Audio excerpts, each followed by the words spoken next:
Oui, on entend. Ok, parfait. Bonjour à tous, je suis Jonathan Durand, je suis postdoctorant au Centre Esquerre. Je vais vous parler aujourd'hui du rôle des blocages atmosphériques sur les anomalies de températures extrêmes et les indices forêt météo modérée et extrême au Québec.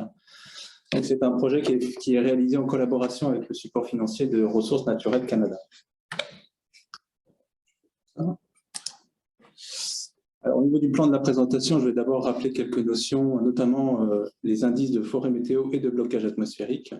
Puis je parlerai donc directement du rôle des blocages, non seulement sur les températures extrêmes du Canada et du Québec, mais aussi sur les indices forêt météo qu'on appelle communément les IFM. Puis je conclurai et je parlerai des perspectives du projet. Donc, je rappelle l'objectif principal du projet, c'est d'améliorer la capacité de prévision à court, moyen et long terme des indices forêt météo à haute résolution, donc avec une grille horizontale inférieure à 4 km de résolution, et leur prévision pour l'Est du Canada. Et parmi l'ensemble de ces objectifs, celui qui nous intéresse aujourd'hui, c'est celui de mieux comprendre l'impact des blocages atmosphériques sur les IFM, mais aussi sur les températures maximales au sol. Donc, qu'est-ce que sont les indices de forêt météo ? Donc, c'est un indice qui a été créé au Canada et dont le but est...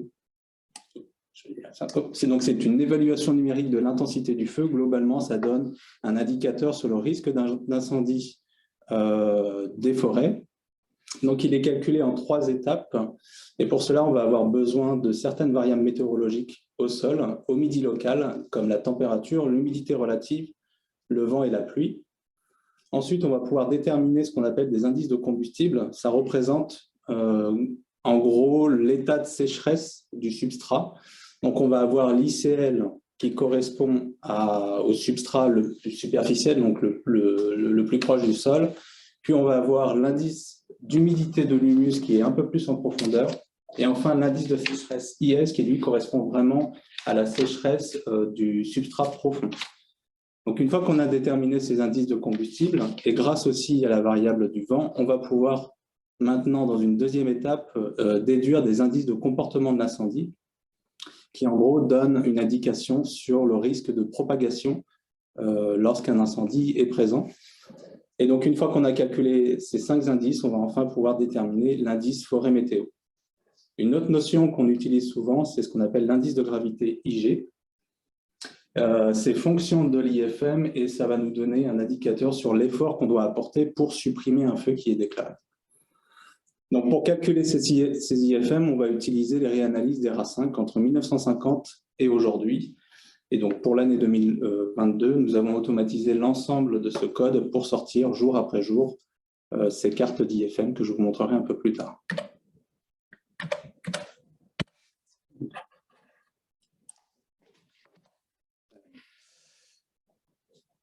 Donc, une fois qu'on a l'ensemble des variables météorologiques au midi local, on a aussi besoin de calculer ce qu'on appelle l'onset. L'onset, c'est le premier jour du début de la saison des feux, donc on va le calculer pour chaque endroit du Canada, et c'est fonction soit de la disparition de la neige au sol, soit d'une température qui dépasse un seuil de 5 degrés pendant plusieurs jours. Ensuite, nous avons adapté et amélioré ce système en faisant ce qu'on appelle un ajustement hivernal de l'IS, tout simplement parce que certaines zones au Canada, notamment à l'est des Rocheuses, on va avoir des précipitations hivernales qui vont être très faibles, si bien que ce modèle d'IFM ne s'adapte pas pour ces zones-là. Donc, il va falloir rééquilibrer notamment la couche IS, donc le taux de sécheresse de cette couche IS en profondeur. Et donc, c'est pour toutes ces zones qui sont inférieures à 200 mm pour l'ensemble des précipitations hivernales. Ici, je vous montre la climatologie de l'onset, donc du premier jour de la saison des feux, entre 1950 et 2020, obtenue avec les réanalyses des RA5. Donc, c'est en jour julien, et on voit que la saison des feux commence par le sud de l'Alberta et par le sud de l'Ontario, alors plutôt vers fin février, début mars. Et puis pour le Québec, on est plutôt autour de début avril, climatologiquement parlant, et plutôt vers fin mai, début juin, pour le nord du Québec. Donc, la méthode classique de calcul des IFM se base sur ce qu'on appelle le midi local. Donc, c'est basé uniquement sur les fuseaux horaires. Donc, nous avions utilisé cette méthode-là au départ et on s'est aperçu en extrapolant cette méthode pour l'ensemble du Canada qu'on va obtenir des artefacts, alors notamment au niveau du passage entre chaque fuseau horaire, puisqu'on va avoir besoin du midi local pour chacun des fuseaux horaires, mais aussi on va obtenir des biais temporels au sein de chaque fuseau horaire. Donc on a décidé d'améliorer cette méthode, cette fois-ci en passant vers un système un peu plus physique qui est basé sur la position du Soleil. On va tout simplement calculer pour chaque point du Canada les IFM uniquement lorsque le Soleil arrive au méridien, c'est-à-dire à sa position la plus élevée dans le ciel. Donc pour cela, on va avoir besoin de l'heure solaire à midi. On va avoir besoin de faire une correction de longitude. Donc par exemple, 1 degré de décalage vers l'ouest ou l'est, ça représente un décalage de la position du Soleil d'environ 4 minutes. Et puis, on va avoir besoin de faire une correction dite d'équation du temps, puisque la Terre ne se déplace pas toujours à la même vitesse sur son orbite. Et par exemple, j'ai donné un exemple ici pour Montréal, où rien que cette correction d'équation du temps représente un décalage temporel qui peut être jusqu'à plus ou moins 16 minutes en fonction du jour de l'année. Donc, une fois qu'on a déterminé ce midi local, en midi solaire local, on va pouvoir prendre les 2 couches d'air à 5 les plus proches. Donc, je donne un autre exemple ici. Par exemple, pour Montréal, si on a calculé le midi solaire à 18h20 UTC, on va tout simplement prendre la proportion de la couche de 19h au taux de 33% et 66% pour la couche de 18h UTC. Et donc, pour en finir avec la présentation des IFM, je vous présente ici le produit que l'on sort de façon automatisée. Donc ici, vous avez les IFM pour le 22 août 2016. Et tous les petits points que vous observez correspondent à des stations météorologiques du réseau du CWFIS, avec lequel on compare donc tous les jours ces centaines de stations météo. Ça nous permet d'évaluer notre modèle d'IFM.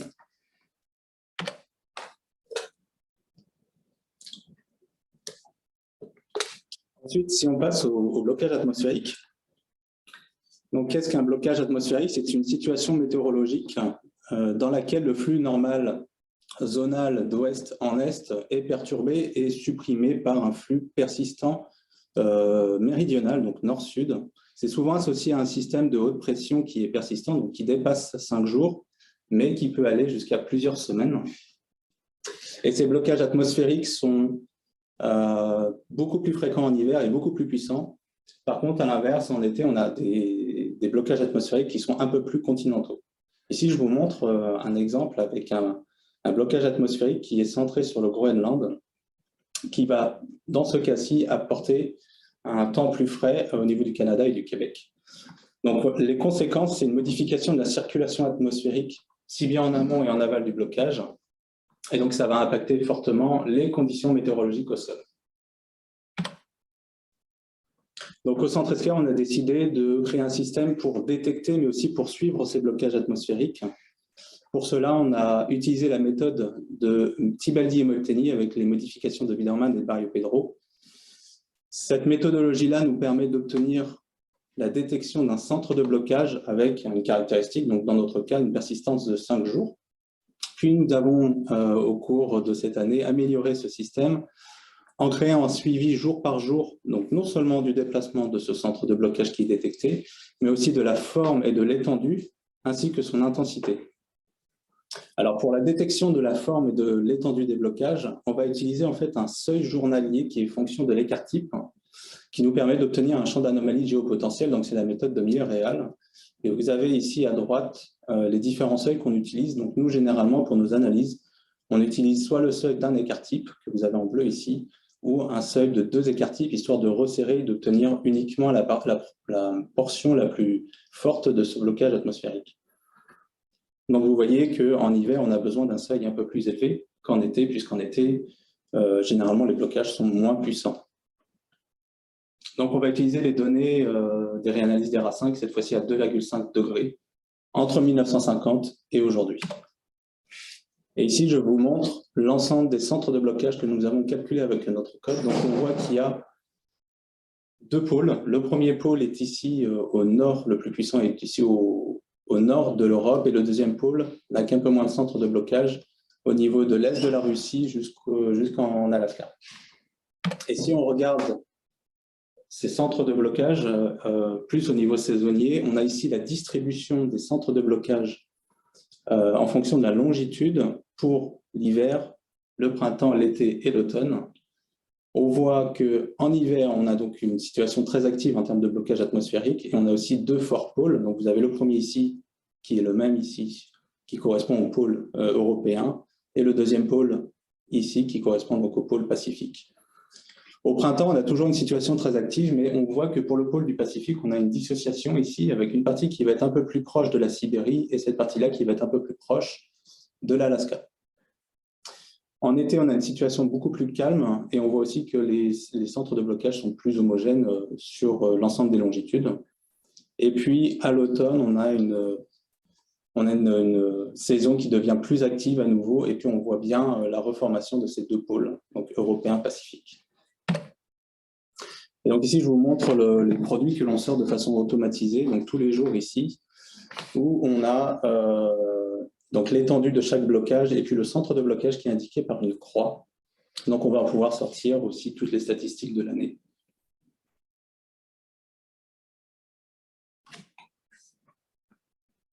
Et donc ici, c'est calculé avec un seuil de détection de 2 sigma.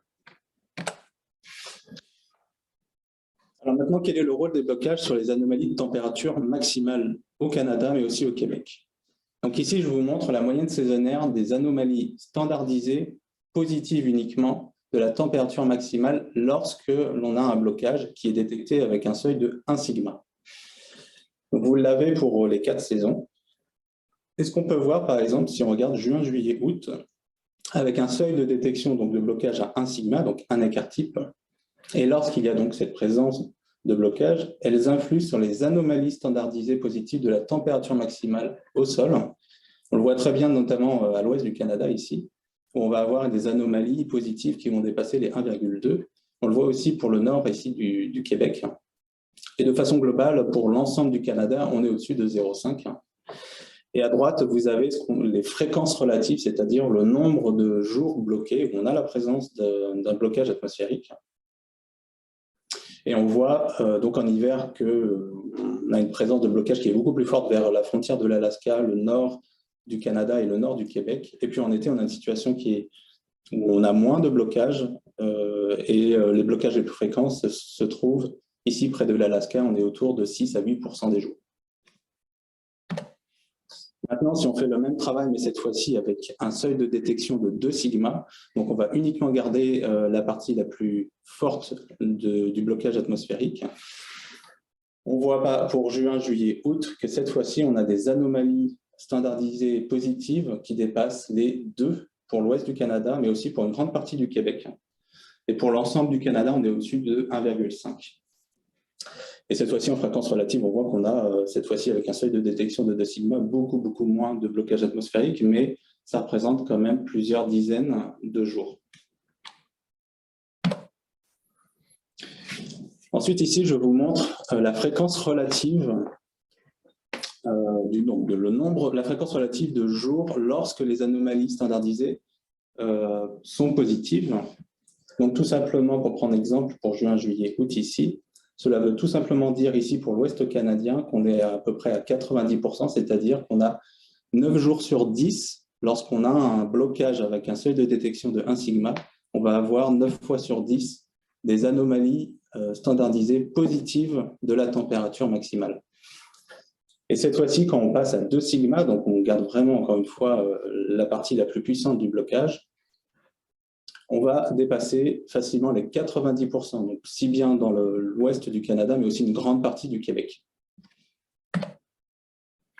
Un autre travail qu'on avait réalisé plus tôt, c'était d'essayer de comprendre quelles caractéristiques du blocage pouvaient impacter les températures maximales, cette fois-ci au Québec. Pour cela, on a séparé en 3 zones.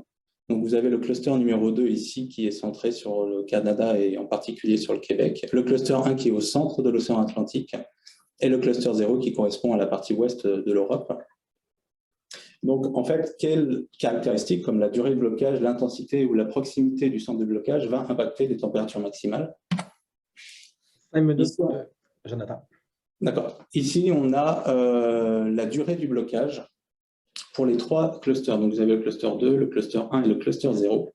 Et on voit que plus le centre de blocage est proche du Canada et du Québec, plus on va avoir une corrélation entre la durée du blocage et la moyenne de la température maximale. On le voit aussi ici pour l'intensité du blocage, on a la même corrélation. Donc pour l'ensemble du Québec, on va avoir une corrélation entre l'intensité du blocage et la température maximale. Et plus on s'éloigne, moins on va avoir de corrélation. Donc ce que l'on montre ici, c'est que la proximité, la durée et ou l'intensité du blocage sont corrélées avec une anomalie standardisée positive de température maximale au Québec. Donc, laissons les températures maximales de côté pour prendre cette fois-ci les IFM. Je vous montre rapidement ici une figure. Cette fois-ci, ce ne sont plus des anomalies standardisées, mais des anomalies positives, des anomalies absolues, positives des IFM avec un seuil de détection de 1 sigma. Et généralement, pour les IFM, on regarde 2 types de saisons, donc ce qu'on appelle la saison des feux, qui va de mars à octobre, et le cœur de l'été, donc juin, juillet, août. Et on voit que les anomalies absolues d'IFM sont ici centrées au niveau des prairies, tout simplement parce qu'aux prairies, c'est ici qu'on a généralement les valeurs les plus extrêmes en IFM, donc on va avoir une plus grande variabilité. Donc revenons cette fois-ci avec des anomalies standardisées. Donc quel est l'impact des blocages atmosphériques sur les IFM? Donc on voit que avec un seuil de détection de 1 sigma, on va avoir les blocages qui vont influer sur les anomalies standardisées positives des IFM avec, pour l'ouest du Canada, des anomalies supérieures à 2 et aussi pour le nord du Québec et de façon générale supérieure à 1 pour l'ensemble du Canada. Et si on regarde d'ailleurs uniquement les jours où on a des anomalies négatives, cette fois-ci, on voit non seulement que les anomalies sont très faibles en valeur, mais aussi très peu fréquentes, puisque ça représente seulement 10 à 20% des jours impactés par les blocages. Et donc, dernier petit zoom, cette fois-ci sur le Québec, où, même résultat que précédemment, on va avoir des anomalies standardisées supérieures à 1,5 au niveau des valeurs maximales des IFM pour l'ensemble du Québec, avec une fréquence relative d'environ 70%, donc 7 jours sur 10, on va avoir des anomalies positives. Et si on regarde les anomalies, cette fois-ci négatives, donc elles sont très faibles en valeur, on est entre 0 et 0,5, et en fréquence relative, on est plutôt autour de 5 à 15% suivant les zones. Donc, au niveau des conclusions et perspectives, donc on a créé au sein du Centre ESCAR un système automatisé de calcul des IFM avec une nouvelle méthode un peu plus physique basée sur la position du Soleil dans le ciel. La création aussi, dans la même veine, d'un système automatisé de détection et de suivi des blocages atmosphériques de l'hémisphère nord. On a vu que les blocages atmosphériques donc, déjà sont plus fréquents en été à l'ouest du Canada ainsi qu'au nord du Québec. Ils impactent directement les températures maximales au sol, notamment pour l'ouest du Canada, le sud et le nord du Québec. Et puis, ces blocages atmosphériques augmentent les IFM, donc non seulement sous l'événement de blocage, mais aussi en amont et en aval de ces blocages. Et on a vu qu'il y avait des corrélations qui existaient entre l'intensité, la proximité du centre de blocage et la durée du blocage avec les anomalies positives de température maximale.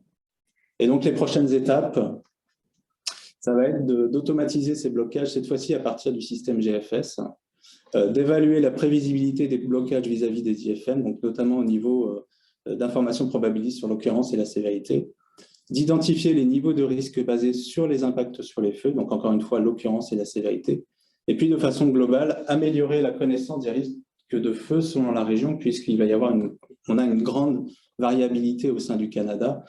Donc, il va falloir regarder et analyser selon les écozones ou les variables météorologiques, par exemple. Merci à vous pour votre attention. Alors, merci beaucoup, Jonathan. Donc, on a le temps pour des questions.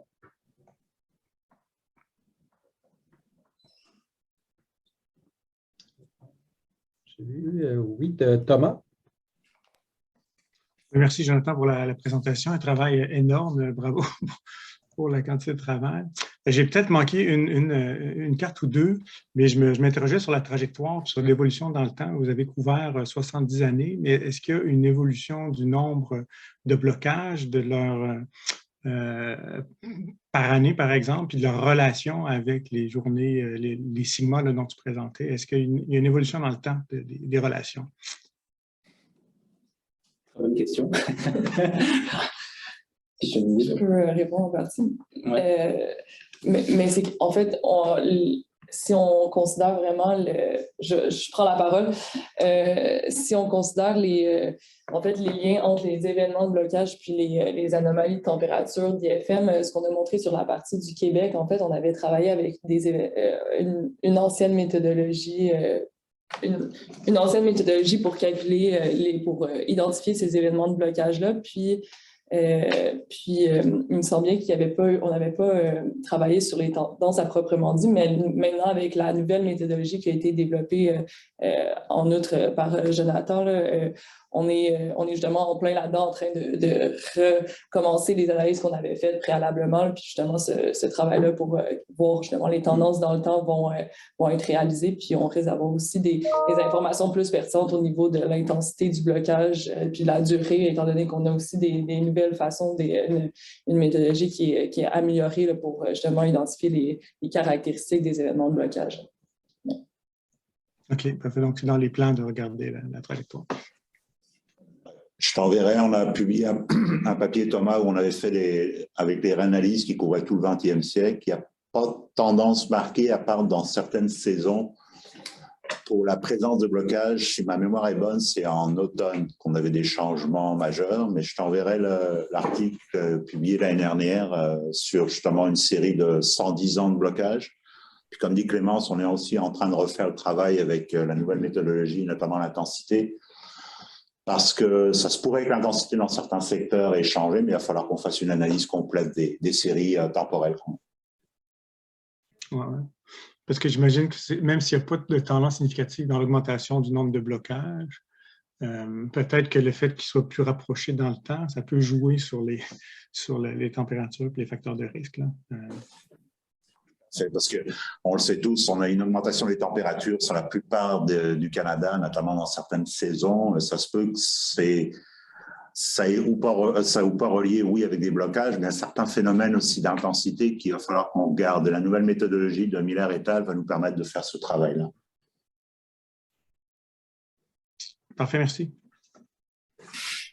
On a le temps pour une dernière question.